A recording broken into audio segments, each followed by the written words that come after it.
UnOrdinary, a webtoon that I've been following since 2017, where it was still in its 70+ episodes. A webtoon that blooms its popularity after ending its first season.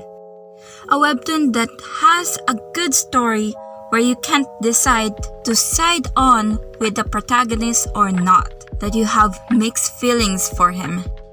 A webtoon that it seems like My Hero Academia at first glance of its early chapters, because the characters are in a school setting, superpowers exist, and the main protagonist is quirkless, or for this series, a cripple. But it's far from MHA, and a webtoon that is one of my favorites, and I want to talk about it.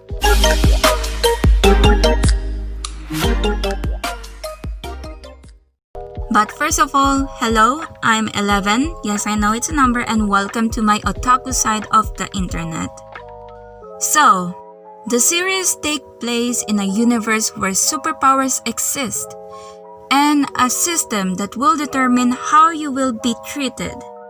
If your ability is high enough, you will be treated like royalty. But if you have a low level, well, let's just say that you'll be treated differently. And that system is no different in a school setting, but much more violent. If you're a high tier, you will be respected. If you're a low tier, you'll be treated as slaves. But that system has been ignored by a cripple named John, the most common name I ever heard in this webtoon.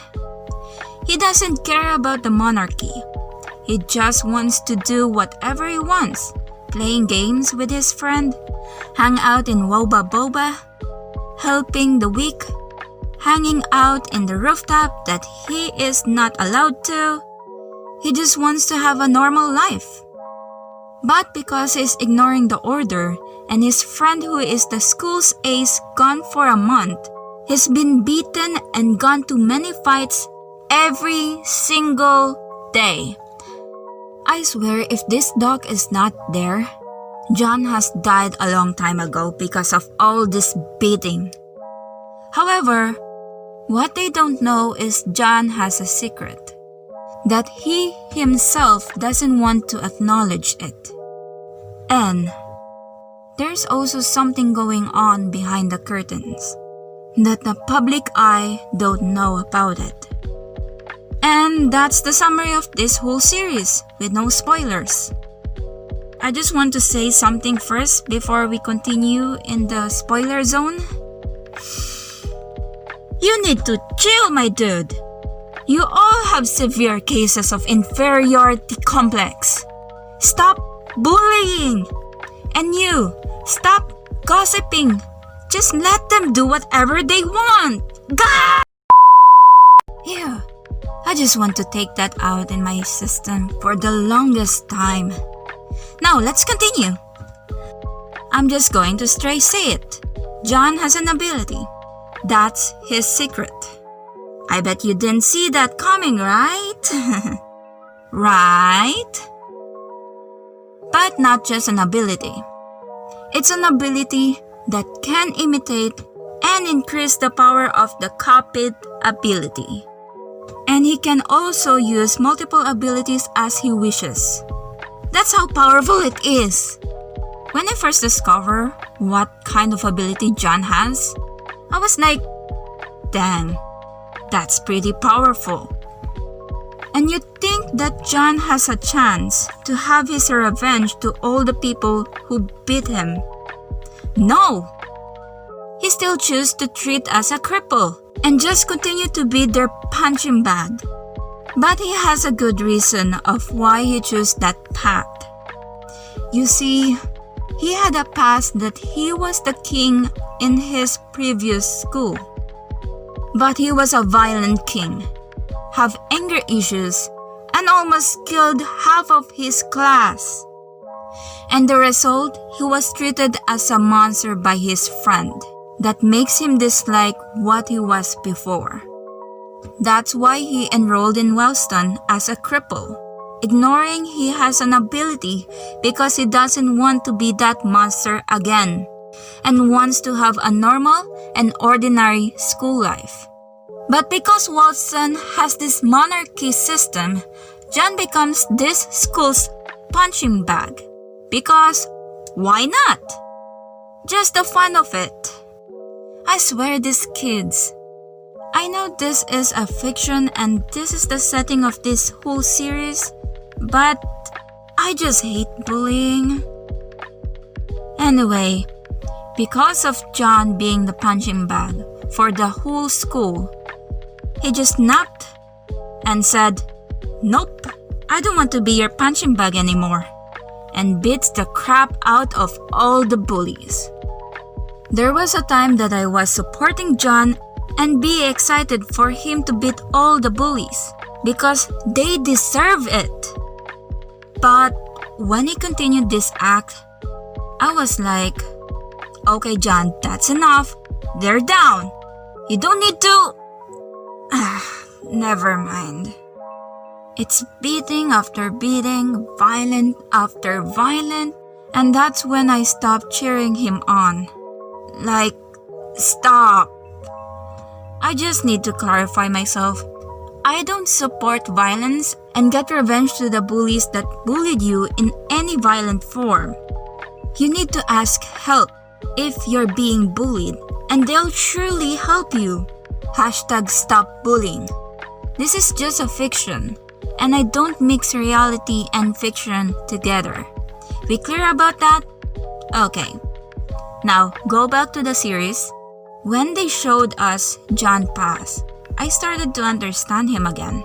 Why he's being like that, why to go to violence, and why he has anger issues.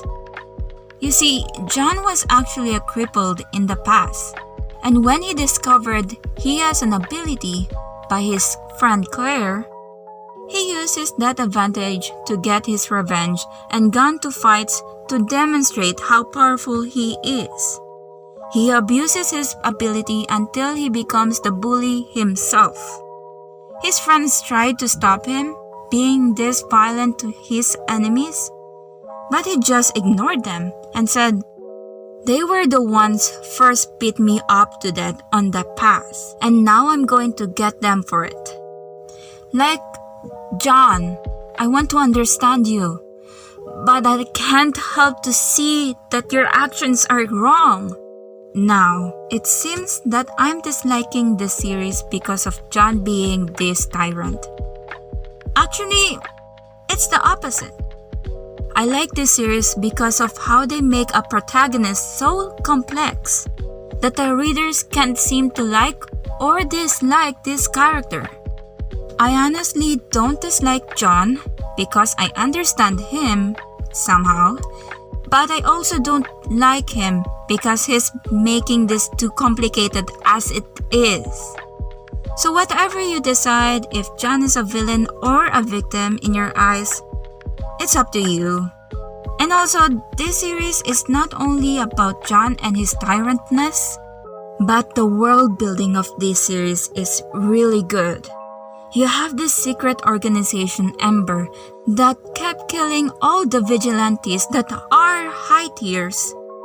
Serafina, the school's ace, lost her ability because of this mysterious group of people. And the authorities that seem to not do anything about this Ember group. It's a whole mystery, and we are almost there to solve these mysteries. Well, kinda. But I have my own theory.